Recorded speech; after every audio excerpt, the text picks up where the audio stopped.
Assalamualaikum warahmatullahi wabarakatuh. Bila kita berada di peringkat tua, ingatan kita akan jadi semakin lemah. Semakin lama ingatan kita akan semakin lemah.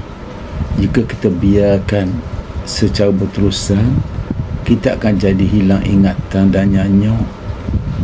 Bagi merawat masalah lemah ingatan, saya cadangkan supaya kita ketuk semua hujung jari kaki. Melalui ketukan akan merangsang untuk memulihkan ingatan kita.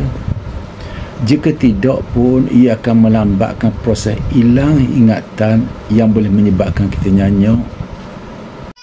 Okey, tu.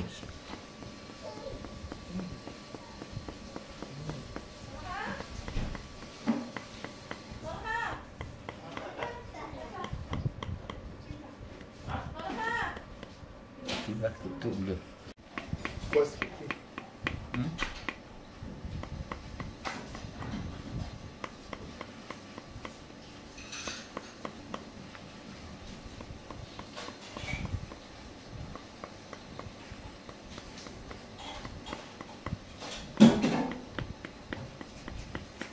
Okey, dah.